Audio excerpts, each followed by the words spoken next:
پھرتا رہا، جو ان کے سامنے معجزات کرتا رہا، وہ اس مسیحا کو نہ جان پائے جو ان کے سامنے ہی لوگوں کو شفا دیتا رہا، اندھوں کو آنکھیں دیتا رہا، لنگڑوں کو چلاتا رہا۔ وہی مسیحا جس نے لازر کو زندہ کیا، وہ اس مسیحا کو نہ جان پائے، وہ اس کی قدر نہ کر پائے،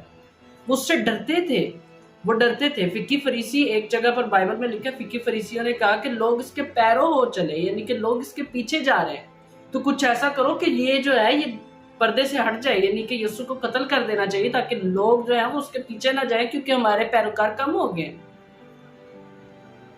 وہ بہت زیادہ رد کیا گیا، اور آج جب ہم اپنی زندگیوں کے اندر رد کیے جاتے ہیں، جب کوئی نہ کوئی شخص ہمیں رد کرتا ہے، جب کوئی نہ کوئی شخص آ کر ہم سے اس طرح سے بات کرتا ہے کہ ہمیں احساس ہوتا ہے کہ ہمیں رد کیا جا رہا ہے، یا ہمیں جو ہے ہمیں اس خاص گروہ میں سے یا اس خاص گروپ میں سے نکالا جا رہا ہے، یا ہمیں اس طرح سے اہمیت نہیں دی جاتی ہے، تو ہم محسوس کرنا شروع کرتے ہیں کہ شاید میری کوئی قدر نہیں ہے، جبکہ وہ اس لیے رد کیا گیا، اس نے سارے ان تمام دکھوں کو، وہ مرد غمناک اسی لیے بنا، وہ اسی لیے رنج کا آشنا ہوا، کیونکہ وہ چاہتا تھا کہ ہم اپنی قدر کو سمجھیں۔ He was despised and rejected، وہ جو ہے وہ تمام طور سے رد کیا گیا۔ ہر لمحے میں جب وہ اس اذیت میں سے گزر رہا تھا تو وہ رد کیا جاتا تھا، اس کو وہ تکلیف دے رہے تھے، اس کی داڑھی کو نوچ رہے تھے، اس کے منہ پر تھوک رہے تھے۔ ہمارے منہ پر کوئی تھوکے تو ہم اس بندے کو چھوڑتے نہیں ہیں، یا پھر ہم اس بندے کو برداشت نہیں کرتے۔ اگر لکھا اس کی تحقیر کی گئی اور ہم نے اس کی کچھ قدر نہ جانی، موسٹ آف دا ٹائم ہم نہیں کرتے، ہم اس قدر کو سمجھ ہی نہیں پاتے، اور جو اس کی قدر کو جان جاتا ہے وہ اس کے بغیر ایک لمحہ بھی جی نہیں پاتا۔ کیوں آج لوگ جو ہیں بہت زیادہ لمحات میں اس کو چھوڑ دیتے ہیں؟ جب خوشی کا لمحہ آتا ہے تو بہت سارے لوگ جو ہیں وہ دنیاوی راستے اختیار کرتے ہیں اس خوشی کو اور زیادہ پرلطف بنانے کے لیے، جبکہ مسیحا جو ابدی خوشی کا منبع ہے، جو اس کا سرچشمہ ہے، جو آیا کہ ہمیں خوشی کا روغن دے، وہ وہاں پر موجود ہی نہیں ہوتا۔ ہم اس کو اپنی زندگی کے بہت سارے لمحات میں رد کر رہے ہوتے ہیں، اور وہاں پہ ہمیں اس کی قدر کرنے کی ضرورت ہوتی ہے، کیونکہ اس کے بغیر ہماری زندگی کا کوئی مقصد نہیں ہوتا، کیونکہ وہی آیا کہ وہ پریزنس کو ریسٹور کرے۔ لیکن اگر ہم اس کو دیکھ نہیں رہے، ہم اس کو رد کر رہے ہیں، ہم اس کو چھوڑ رہے ہیں، ہم اس کو کہہ رہے ہیں کہ تیرا میرا کوئی رشتہ نہیں، تیرا میرا کوئی تعلق نہیں۔ جب بھی ہم کوئی ایسا کام کرتے ہیں جہاں پر ہم دنیا کے ساتھ اپنی محبت کو زیادہ زور سے جتاتے ہیں، زیادہ جوش سے جتاتے ہیں، اور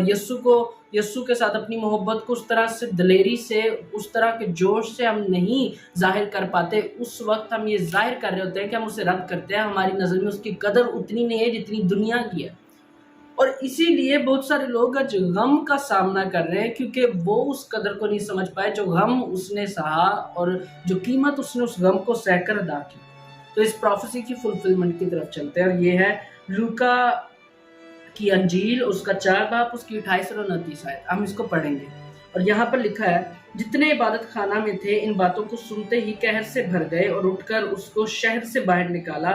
اور اس پہاڑ کی چوٹی پر لے گئے جس پر ان کا شہر آباد تھا، تاکہ اسے سر کے بل گرا دے۔ آگے 30 آیت میں لکھا ہے، مگر وہ ان کے بیچ میں سے نکل کر چلا گیا۔ آمین۔ جب آپ 4 باب کو پڑھتے ہیں تو یہاں پر 12ویں آیت سے آپ کو ایک خاص حصہ ملتا ہے 4 باب کے اندر، اور وہ ہے کہ یسوع ناصرت میں رد کیا جاتا ہے۔ یسوع ناصرت میں جاتا ہے، اس کو ایک ٹائٹل دیا جاتا ہے، ہم اس کو کہتے ہیں وہ یسوع ناصری ہے، وہ ناصرت سے آیا، لیکن وہ اپنے ہی علاقہ میں اس نے کہا کہ نبی کو اس کے اپنے شہر میں عزت نہیں ملتی، اس کو اپنے ہی ذاتی علاقہ میں عزت نہیں ملتی۔ یسوع جب ناصرت میں آیا اور عبادت خانہ میں گیا تو یسوع نے وہ حوالہ پڑھا جس کے بارے میں ہم نے پچھلی 2 ایپیسوڈز میں بات کی ہے، اور وہ یسایہ نبی کا صحیفہ 61 باب پر پہلی 3 آیات، جہاں پر وہ کہتا ہے کہ مجھے مسح کیا گیا، خداوند کا روح مجھ پر ہے، اور اس نے مجھے مسح کیا ہے کہ میں قیدیوں کو رہائی اور اندھوں کو بینائی پانے کی خبر سناؤں، اور کچلے ہوئوں کو آزاد کروں۔ وہاں پر کہتا ہے کہ اسیروں کو آزاد کروں، اور خداوند کے سال مقبول کی منادی کروں۔ یسوع مسیح نے جب یہ باتیں ان سے کہی تو یسوع بڑے اختیار اور حق سے کہہ رہا تھا، کیونکہ وہ بڑے اختیار اور حق سے اس غم کا سامنا کرتا ہے، اور پوری مرضی کے ساتھ۔ یہ نہیں تھا کہ یسوع جو ہے وہ اگر باپ کو ہاں کر رہا ہے تو وہ دل میں باپ کو نہ کر رہا تھا باغ گتسمنی کے اندر، ایسی بات نہیں ہے۔ اگر ہم نہ کرنے کی اہمیت کو نہیں سمجھتے تو ہم ہاں کرنے کی اہمیت کو بھی نہیں سمجھتے۔ وہ جو بیٹا تھا، جو باپ کا کامل بیٹا تھا، وہ زمین پر اسی لیے آیا تاکہ وہ پورے طور پر اپنے آپ کو سبمٹ کرے، اپنے آپ کو باپ کے حوالے کرے اور اس کی مرضی اور اس کے مقصد کو پورا کرے۔ وہ پورے اس غم کو پورے طور پر قبول کر رہا تھا۔ بائبل ہمیں بتاتی ہے کہ اس نے شرمندگی کو بڑے اطمینان کے ساتھ اس نے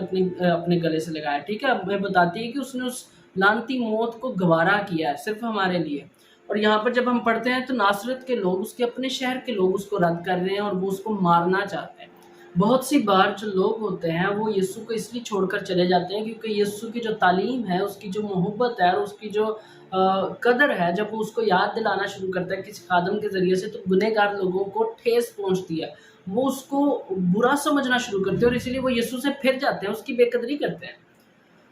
اسی لیے ہمیں جاننا ہے کہ یسوع کو اپنی گنہگار زندگی میں بھی ہمیں محبت کرنی ہے، ہمیں اپنے گناہ اس کے حضور میں رکھنے ہیں تاکہ ہم اس سے دور نہ جائیں۔ اگر ٹھیس لگتی ہے تو لگتی رہے، نو میٹر وٹ وہ کہتا ہے، بس اس کو ہمیں قبول کرنا ہے، چاہے جتنے مرضی سخت الفاظ کی ہوں۔ چلیں دعا کرتے ہیں۔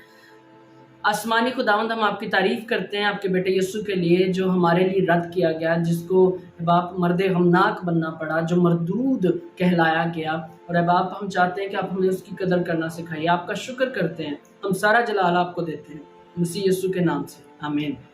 تو دوستو اس کو لائک شیئر اینڈ سبسکرائب کیجیے گا، ضرور کمنٹس کیجیے۔ میں چاہتا ہوں کہ آپ اپنی ریکویسٹ بھیجیں، آپ بتائیں کہ آپ کو کون سی ٹاپکس پر ویڈیوز چاہیے، ٹھیک ہے، ہم بنا سکتے ہیں آپ کے لیے۔ God bless you.